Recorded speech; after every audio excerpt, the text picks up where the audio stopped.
G'day humans, Chris Stead from Finder here. We've got some pretty big news. PlayStation has finally announced the specs for its PSVR2 headset. Now we knew it was coming. We've already seen the controllers, which have also been named today. They are called the PlayStation VR2 Sense controllers. And we also have all these details about the VR2. So I want to give you a quick reaction on my thoughts. As you know, if you've been looking at my channel for a while, you know I've covered a lot of the big VR headsets which are available in the market at the moment. So I was very intrigued to see what PlayStation was going to come up with, especially because I was personally quite a big fan of PlayStation VR originally. Now I know when it first came out back in 2016, it wasn't nearly as well spec'd as the like-minded HTC that came out at the same time and the Oculus Rift that also came out around the same time. However, it was very consumer friendly because you could play it on your PlayStation 4. It's a lot cheaper than owning a high-end PC. And on top of that, it had Sony's games with it. So it was really accessible, where the other ones are really hard to get and very much struggling to get their feet in the re-emergence of VR that time of period. PlayStation was very straightforward and easy to play. So very interested in what PSVR2 is going to come out and do. Now I'm going to refer to my article, which is on the fine.com website a bit just now because I just finished writing it. And on there I've got a full specification table that compares PSVR, PSVR2 and HTC Vive Pro 2, which is probably the highest end of the consumer headsets available at the moment. So if you want to go check those, the full specs out and see them like that, you can. They're on I'll put the link down below so you can check it out that way. However, let's dive in and look at the specs. Well, actually, let's start with my initial reaction. When I first ran my eyes over the type of specs, I've got to say I was a little bit disappointed. I expected more from Sony. Now, let's just point out here that this headset is maybe coming out 2022, but probably coming out 2023. So we're still at least, it's January 5 at the moment when I'm saying this. It's just been announced at the CES in Las Vegas. So we're looking at probably somewhere in the vicinity of 10 months to possibly 15, 16 months before this actual headset comes out.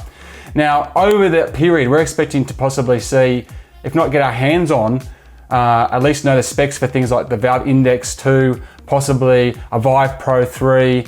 We've got the Varjo Aero that's just about coming out as well. HP's in the game doing stuff. So there's a lot of headsets that we know are kind of coming or expecting to see in this period that will step up significantly on the specs that we've just been served by Sony for the PlayStation VR2. So that's was my initial concern and reaction. Was, you know what, these specs aren't even quite up to the Vive Pro 2 specs, despite the fact that the PlayStation 5 as a machine can actually run VR games at a higher spec than the minimum specs for Vive Pro 2. So the PS5 is definitely more powerful, or is powerful enough, sorry, to run games at better specs than what this headset can deliver. So straight away I was like, you know, this is already feeling a bit dated, and I'll explain why. But I'm also going to explain to you why maybe we shouldn't be focusing on that, because there's other things that Sony is doing with the PlayStation VR2 headset which are really exciting from the perspective of actually playing games, as opposed to how shiny and beautiful and how good they sound. So let's dive in. Now, the reason why I think it's dated straight away is the resolution and the field of view are down.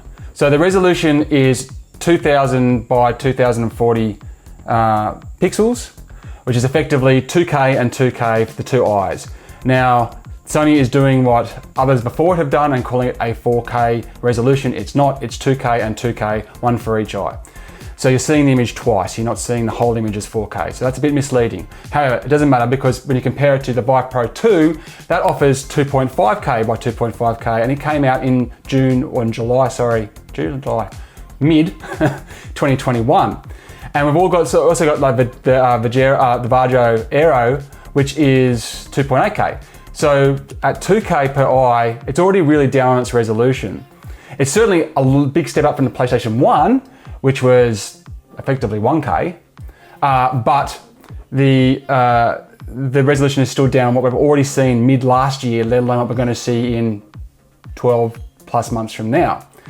On top of that, the field of view, it's up from the PlayStation's 100 degrees to 110 degrees. 110, that's actually a really significant step up.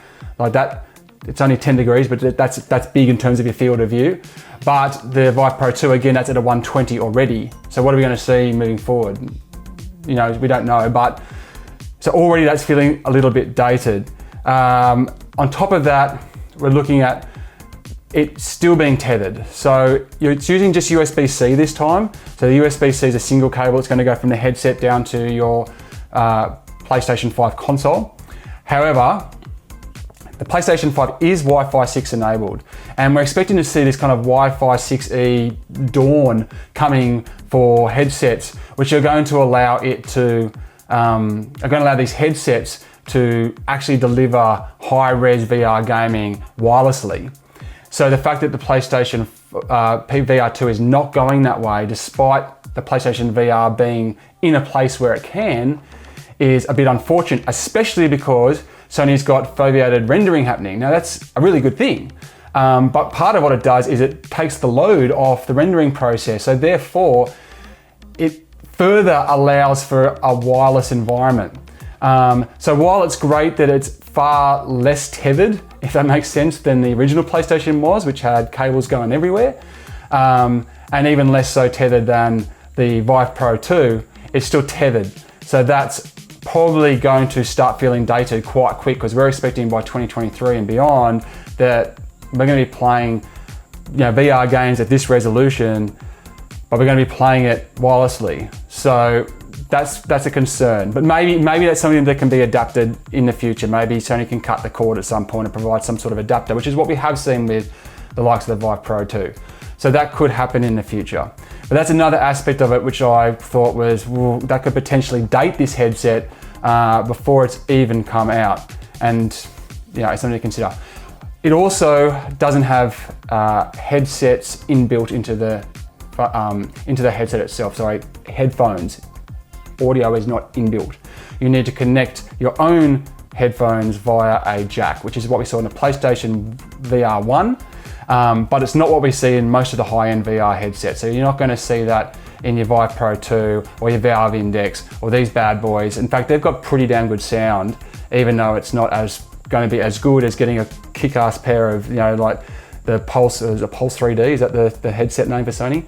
Which are really good headsets. So, but if you don't have those already, you're going to have to outlay for some really good headsets to get good audio with your PSVR2, and that's just one extra cost that you have to put on. So I'm a bit disappointed that they haven't bothered to integrate sound quality into the headset itself. So these are again, that's something that kind of dates it a little bit in my opinion.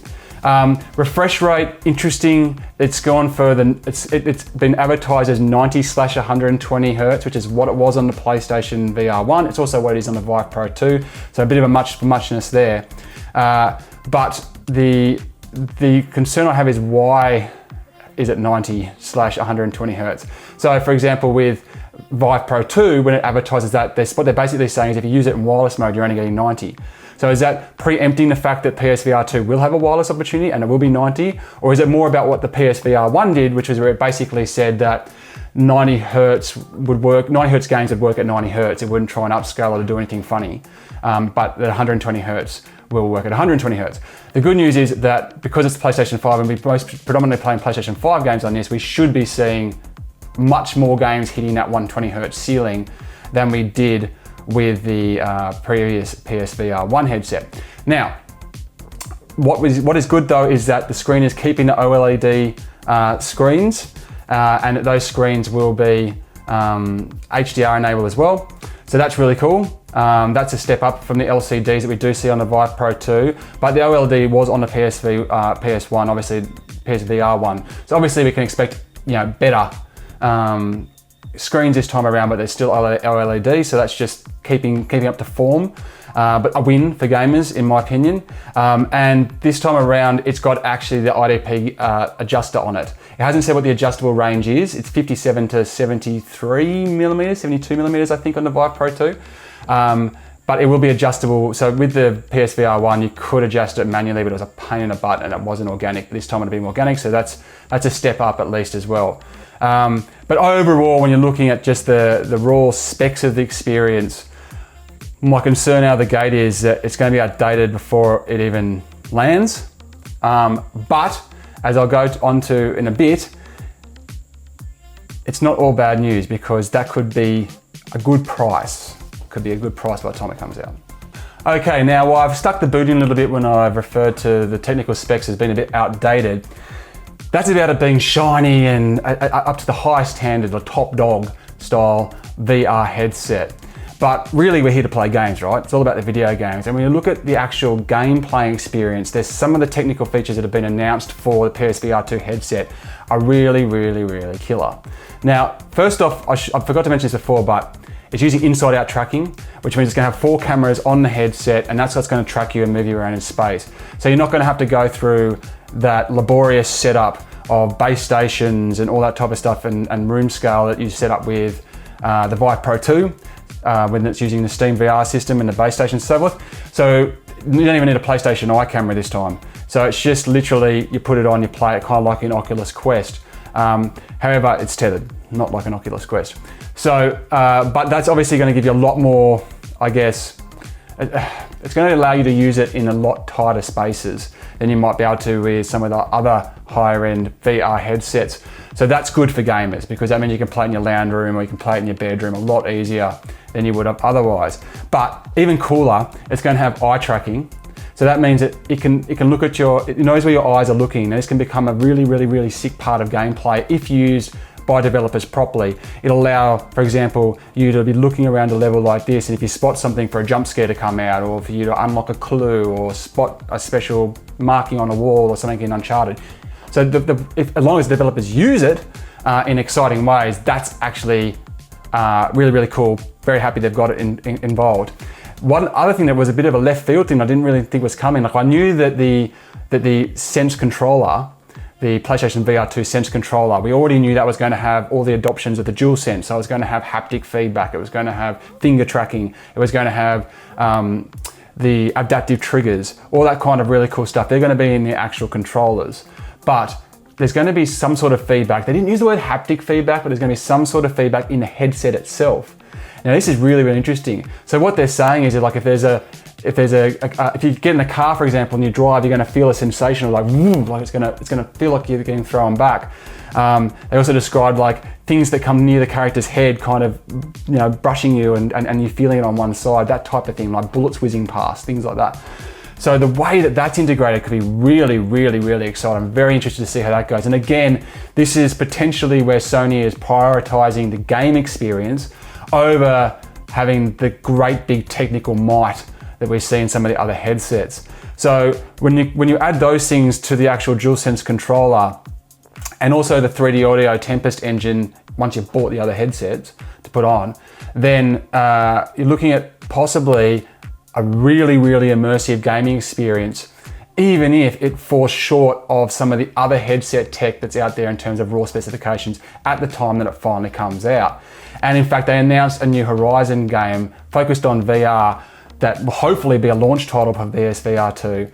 And it just speaks as well to Sony's ability to release awesome exclusive first-party games that you can't get on other headsets with PSVR2. So if they smash that out of the park as well, then the actual gameplay experience is going to be really, really good. And then we cannot discount here the impact of the cost, because yes, there probably will be a Vive Pro 3 or potentially a Valve Index 2 that comes out before or around the same time as the PSVR2 headset. However, it could cost $1,500 to $2,000 here in Australia. And on top of that, you're probably going to need a computer that's in the $2,000 to $3,000 range to even play the games, especially if graphics cards keep being as pricey as they are at the moment. So that's going to put a lot of people out of the market for a really good VR headset. Whereas PlayStation VR is going to run off the PS5 console, which you can get for as low as $599 here in Australia if you get the digital edition, which is all you really need because who uses discs anymore really. So you've got a $600 buy-in to get a machine that's going to run the thing perfectly. You don't even have to worry about updating drivers or any of that rubbish. It's just going to actually just run it straight up. And then if the headset itself can come in for around the same mark, $600, $700, $800, which is what Sony did with the PSVR1 release. It came out at the same price as the PS4. If they can do that, and you can buy into this killer VR ecosystem at around the $1,500 or less mark, then the fact that it can't quite hit the specs of some of the other high-end headsets at that time means it could be killer value for money, really. Which is what I thought when the PSVR1 came out. It was a lower spec thing, and it it just had such an ease of use about it.